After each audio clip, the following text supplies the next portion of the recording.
Hello, my spooky friends. Welcome back to Buzztober. We are on day 14 of bringing you different scary topics and stories every single day during the month of October through the Bubbly Thoughts podcast. So today I'm going to go back to that thread that's the what is your scariest true story, because there's just got to be some other golden nuggets on there. I've loved some of the ones that we've gotten to read so far. Today I do have a little bit of champagne that we are drinking. I've drank a lot of it already, so it is a bit empty. I just wanted to go ahead and dive in. I could probably go get a refill, but let's just keep going. If you're wondering, I am wearing this shirt it's Barrel House Distilling Company over in Lexington. So two of our best friends at one point lived in Lexington, and we did the Bourbon Trail and all that good stuff. And then we went to this distillery as well that's over there.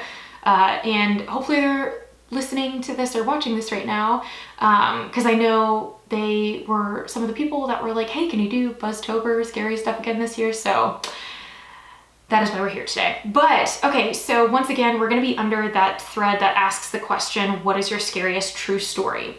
So we're going to start with Mommy Says I'm Pretty. That's the person's username, not the story title. But and it starts like this. True story time. I was about 4 or 5 years old and my parents had just separated. My mom was living in a 2-bedroom apartment. I had my own room, but I preferred to sleep in her bed whenever I was staying with her. Our 2 bedrooms were at the end of the hallway directly across from each other. Our apartment was on the first floor, and I remember that it was in the middle of the summer and my mom had a window open in her room, which was directly behind the bed above the headboard. Ooh, that's bad feng shui. You're not supposed to put a bed in front of a window. It also is probably like if some kind of weird, like natural, not even weird, if some kind of like hurricane or tornado or something happens, it's way more dangerous to have your bed close to a window, but I know it's bad feng shui as well. Why did I just do that? Just fucking ignore me, please. Anyways, I woke up in the middle of the night and remember sitting up and seeing that our cat was sitting in the door frame of my mom's room. Her door was open and you could partially see into my bedroom. This was strange because our cat was typically always in bed with us. As I was watching him, he walked into my bedroom and meowed. I turned to face my mom to wake her up. In the 3 or 4 seconds it took her to wake up and ask me what was wrong, we both looked back up in the door frame, and there was a man standing by my open door, making his way out of my bedroom.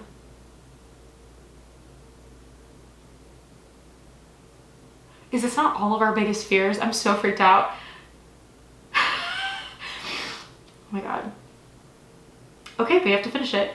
We've got to finish it, even though we are shitting our pants. I still don't know how she managed to do it so quickly, but my mother proceeded to pick me up and literally throw me out of the screen window. Again, we were on the first floor and it was maybe a 3-foot drop to the ground.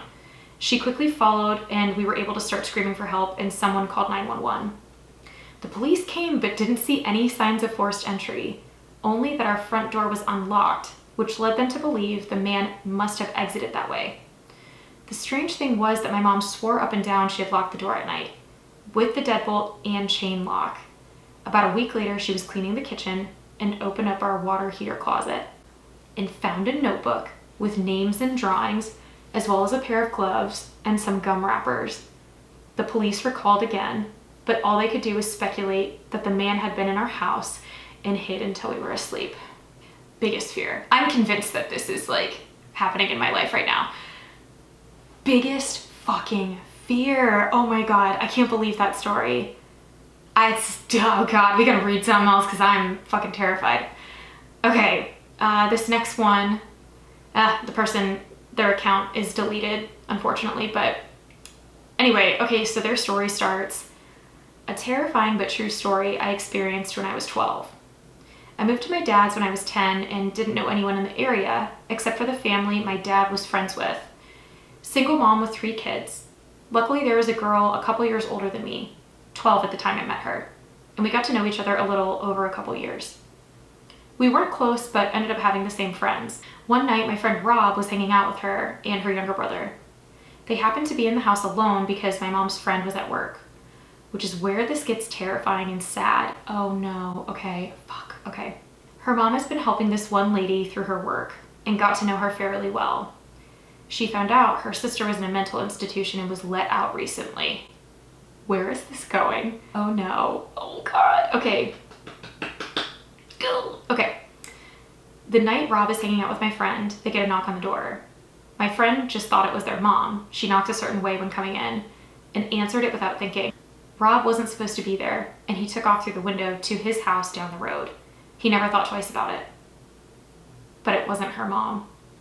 It was the sister of the lady her mom was helping, and she figured out through talking to her sister where her family lived and her mom's working schedule. She came in, and this is where I don't know details, and I'm glad I don't. My friend's younger brother got away to the neighbors to call the police. The lady brutally murdered my friend a week from Christmas, decapitated her and left her body naked in a bathtub, hid her head. They had to look through the presents, and I don't know where they found it, but they did. I wasn't allowed to go to her funeral. What the fuck? Oh my God, we're going strong on these, okay? Wow.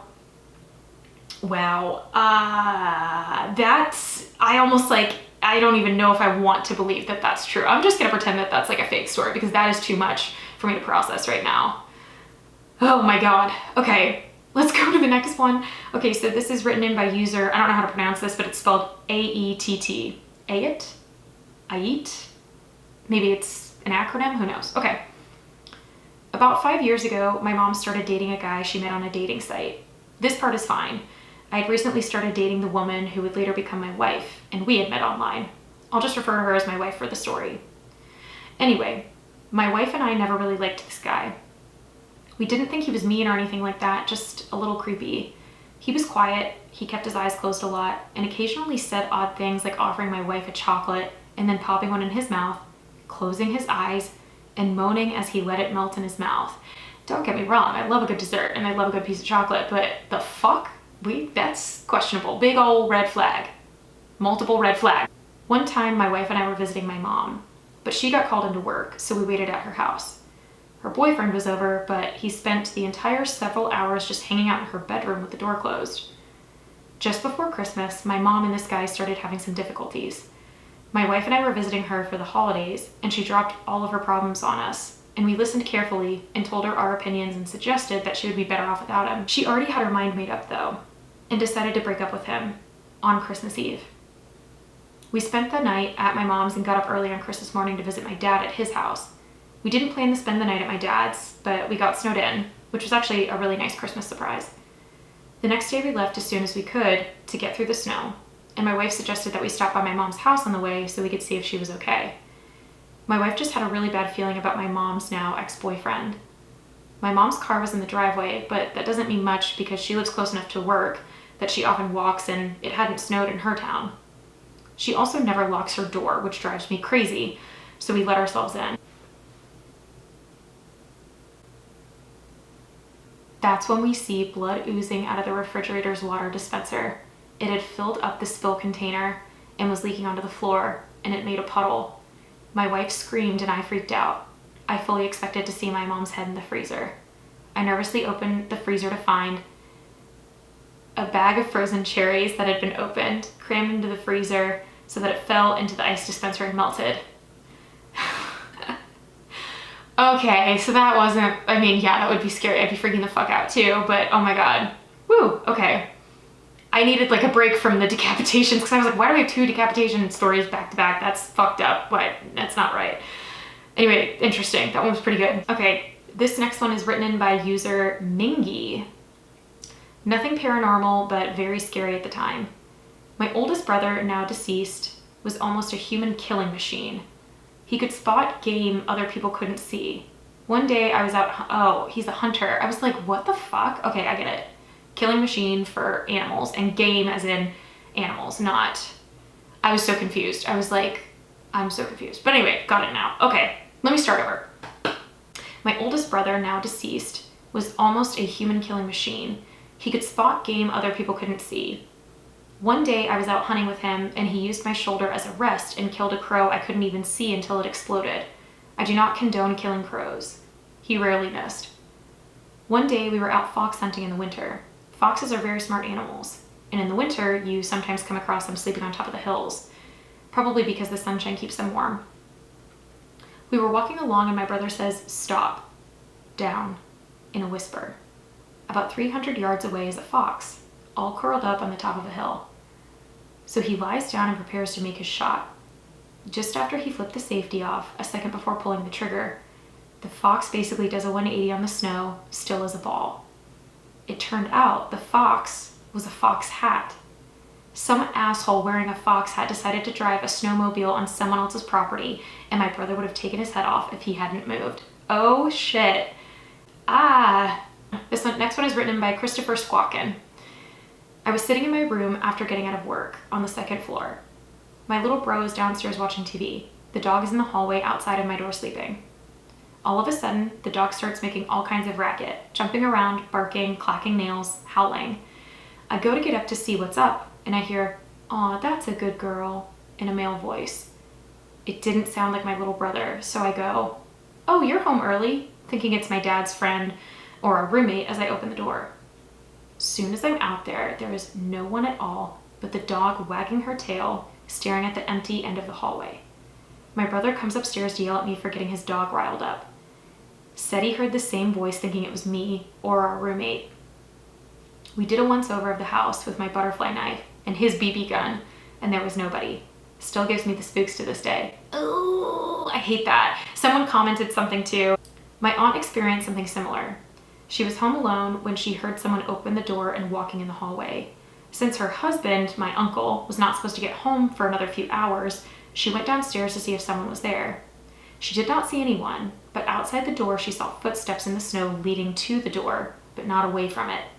This got her nervous, and on a second glance she saw an unfamiliar pair of shoes in the hallway. She ran up and called the police, and when they came and searched through the house, they found a homeless man hiding in a storage room, holding my uncle's shotgun, but luckily he had not found the ammunition. It was hid under another place. He was arrested, but according to my aunt, it is the scariest thing she has ever experienced. Why are all of these like someone living in your house? Oh, my mom was calling me. Mom, I will call you back, I promise. I love you. If you're watching this, I love you. I'll call you right back. This next one is written in by Buzz Light Beer 27. I like that name. That's funny. Okay, and they said, a few years ago, I was home alone at nighttime. I was watching TV in the living room when I heard the doorbell ring. Whenever I hear the doorbell ring, especially when I'm home alone, I am cautious to answer it. That's because you smart. That's because you got good intuition. Keep that intuition, just keep it, honey. I walk up to the peephole without turning on the porch light so they don't know if someone is actually home or not, and look through. It's really dark, but I can see a small figure doing a dancing motion, dipping down and oscillating its arms outward. Think of a person moving their arms like wings gracefully. It was dark outside, but this figure was more opaque, so I could see this going on. After a few seconds, I stopped looking through the peephole because it was too freaky to look at. I regained some courage and looked back through it, and whatever it was gone. To this day, I still don't know what that was, and I get freaked out just thinking about it. Yeah, I don't love that. That reminds me of another story that's a no sleep Reddit story that someone wrote in, where it's like the dancing man. It's one of my favorites because the first time I ever read it, it like freaked me the hell out. I read it a couple years ago on Buzztober, so, and it's like well known. I feel like a lot of people know about that one, so I probably won't read it. I mean, if you want me to, I will. We might just be able to get one more in. Okay, so this one is written in by Hobsit. Alrighty. This is the late 80s, early 90s. I was around 6 to 7 years old. I am at home with my sister, who was 14 to 15 at the time. We grew up in a small Texas town. Everyone knows everybody. We were home alone this particular night, and my folks let my sister babysit me frequently. We always got along due to our age gap. It was about 8 p.m. in the winter, so it's dark, and we were in the common room since that is where the TV was. Watching 60 Minutes or 48 Hours or Hard Copy or some shit. This one was a typical story. Guy next door that was quiet went on a rampage in his next door neighbor's house, mutilating them and kidnapping their young daughter. Well, the thing about our house common room is the door leading to the backyard was a large glass door on a wall of floor-to-ceiling windows. Nothing but blackness beyond it unless you have the backlight on. The front door is on the other side of the room with a small entryway. This is a solid door, so you cannot see what is behind it, with a glass storm door on the outside of it. About 45 minutes into the show, they are talking about the ongoing manhunt for this crazy guy, and bam, bam, bam. Front door bangs like crazy. We jump the fuck up and scream like banshees. Dead silence now. The only lights on in the house are the kitchen down the hall from the common room we were in, and in the light from the TV. We start thinking something on the porch had simply blown against the door. This was West Texas. Crazy strong winds out that way. Well, a minute or two of silence and us holding each other, post-adrenaline overdose passes. Just when we are about to declare everything is safe, we hear the storm door on the outside of our front door close. Fuck. Someone had to have opened that door to be able to bang on the front door like that. We were both frozen in the middle of the room on the floor where we had been watching TV. My sister crawls over to the TV and turns it off. It was an old TV, so you had to turn that metal dial to switch it off, which does have a mildly loud thunk. Now, it's just us in the room, dimly lit by the kitchen light down the hall. I don't remember how much time passed, but we kept making eye contact, then looking at the front door. I remembered this part vividly. I'm on my knees sitting on my feet, and I turn around to look at the back wall of windows and glass door. We hear and I see the back doorknob turn. It was locked on the knob, but not deadbolted. It rattles slightly as if someone is gently trying the handle. Neither of us make a sound, just held breath. Then bam, bam, bam. Loud as hell, someone is trying to force the door open, just jerking it back and forth. The whole wall of windows is vibrating violently, and I can see with each jerk of the door how my slight reflection gets fuzzy and clear and then fuzzy. My sister flips her shit and screams bloody murder. I'm frozen on the floor. She gets up and basically drags me into her bedroom, slams the door, throws her mattress and anything she can in front of her door. Thankfully, she had remembered the phone, one of those ungodly heavy beige plastic long middle antenna portable phones. I feel like we all had that one. We still had to direct dial the sheriff there, and in her panic, she didn't remember the number. She just hit redial on the phone. It was one of her friends, and she tells them in broken gasps that someone is trying to get into her house and needs to get there right fucking now. I'm curled up on the floor and cannot stop shaking. We don't hear anything else until we see the headlights of my sister's friend and her parents driving up to the house. We never did find out who was at the door or why. There were no signs of anything happening, but a couple of scuff marks on the bottom of the back door that we couldn't remember if they were there beforehand or not. Nothing like that has happened to me since, but for damn sure, we never forgot to lock a door after that. Oh my God. Oh, this is really funny. Okay, someone commented on it and said, I am alone in my house. Just as I was reading this, I heard someone grab the front door handle and violently rattle it back and forth. It was my cat playing with a piece of paper. Anyway, I'll probably stop it there.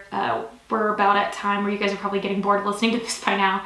But thank you guys so much for tuning in to this episode of Buzztober under the Bubbly Thoughts podcast. Thank you guys so much for tuning in. Make sure to tune in tomorrow and the rest of the month of October for all the spooky, scary stories and all the spooky, scary feels that you could possibly need. So anyway, until tomorrow, cheers to you guys. Stay buzzed and stay spooky.